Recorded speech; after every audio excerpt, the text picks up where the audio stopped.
Hi, நான் Sharmila Riya dropping ஸ்டுடியோலேருந்து. இன்றைக்கி நம்ம பார்க்க போகிறது வந்து பாய்ஸுக்கான தோத்தி தான் பார்க்க போகிறோம். சில்க் சாரீ வச்சு ஒரு டான்சிங் ஸ்டைல் தோத்தி எப்படி வந்து கட்டலாம் அப்படின்னு சொல்லி பார்க்கலாம். இதுக்கு நான் ஒரு ப்ளைன் சாரீ பார்டர் வந்து கொஞ்சம் பெருசாக இருக்கிற மாதிரி எடுத்திருக்கேன். ரெண்டாவது டாப்புக்கு வந்து நார்மலான ஒரு ஷாலை வந்து டாப்பாக வந்து நம்ம யூஸ் பண்ண போகிறேன். அது எப்படின்னு நான் வீடியோவில் கடைசியில் பாருங்கள்.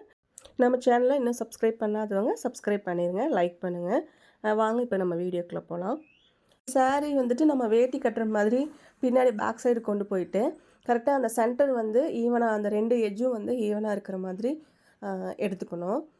கரெக்டாக இருக்கான்னு செக் பண்ணிக்கோங்க. ஃப்ரண்ட்டில் அந்த எட்ஜில் பிடிச்சிட்டு கொஞ்சம் கொஞ்சமாக சாரீ வந்து கரெக்ட் பண்ணி கொண்டு வரப்போ அப்படியே இந்த உங்களோட ஸ்டொமக் பார்ட்டில் வந்தோடனையும் கரெக்டாக ஈவனாக இருக்க மாதிரி பார்த்துட்டு ஒரு 2 நாட்டு டைட்டாக வந்து போட்டு விட்டுக்குங்க. 2 நாட் போடுறப்போ நல்லா டைட்டாக இருக்கும், கம்ஃபர்டபுள் ஃபீலாக இருக்கும். அதுக்காக 2 நாட்டு வந்து போட்டு விட்டுக்கிறோம். இப்போ என்ன பண்ணுங்க அப்படின்னா, நம்ம ஒரு சைடு வந்து சாரியை அப்படியே காலுக்குள்ளே உள்ளே சுற்றி கொண்டு வந்துட்டு பின்னாடி பேக் சைடு கொண்டு வந்துடுங்க.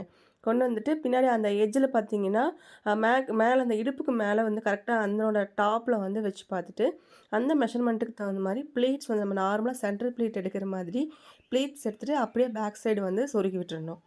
இப்போ அதே மாதிரி இன்னொரு சைடும் அதே மாதிரி சாரீ வந்து உள்ளே சுற்றி கொண்டு வந்துட்டு சேம் அதே மாதிரி ப்ளீட் வந்து எடுத்துகிட்டு நம்ம அப்படியே உள்ளே மடித்து விட்டுக்கணும். ப்ளீட்ஸ் வந்து நார்மலாக நம்ம சென்டர் ப்ளீட் எடுக்கிற மாதிரியே எடுத்துகிட்டு உள்ளே வந்து நம்ம சொருகி விட்டுக்கிறோம்.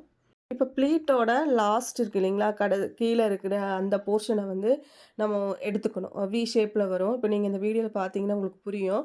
இப்போ தெரியுது இல்லைங்களா, அந்த பார்டரில் அந்த ஷேப்பு. இதை என்ன பண்ணிக்கிங்கன்னா அப்படியே வந்து ஃபுல்லாக டைட்டாக இழுத்துட்டு நல்லா ஒரு மாதிரி சுருக்கமாக பிடிச்சிட்டு பண்ணிங்கன்னா அந்த நல்லா அந்த வேவ்ஸ் மாதிரி நல்லா வரும். அந்த ப்ளீட் வந்து நல்லா அழகாக வந்து வரும்.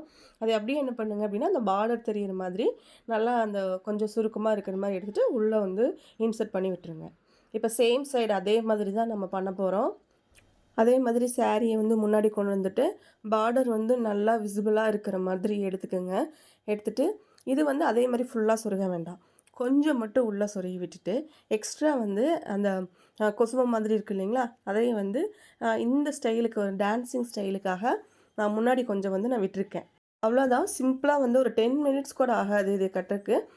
வேணும்னா நம்ம வந்து கொஞ்சம் சேஃப்டி பின்ஸ் வந்துட்டு நம்மளுக்கு தேவையான இடத்துல வந்து நம்ம வந்து பின் பண்ணிக்கலாம். இது வந்து நம்ம பசங்களுக்கு நம்மளே வந்து ப்ரிப்பேர் பண்ணி கட்டி விட்டுடலாம். இதுக்காக நம்ம தனியாக எதுவும் செலவு பண்ண தேவையில்லை. காஸ்ட்யூம் வந்து நம்மளே வீட்டில் இருக்க நம்ம சாரீ வச்சே வந்து நம்ம குழந்தைகளுக்கு வந்து அழகாக இந்த மாதிரி காஸ்ட்யூம்ஸ் வந்து ரெடி பண்ணலாம். இந்த மாதிரி ஸ்கூல் ஃபங்க்ஷன்ஸ், ஆனுவல் டே ஃபங்க்ஷன்ஸ்க்கெல்லாம் நம்ம அழகாக நம்ம குழந்தைகளை வந்து ப்ரெசென்ட் பண்ண வைக்கலாம். இந்த வீடியோ உங்களுக்கு பிடிச்சிருந்தா லைக் பண்ணுங்கள், சப்ஸ்கிரைப் பண்ணுங்கள். தேங்க்யூ.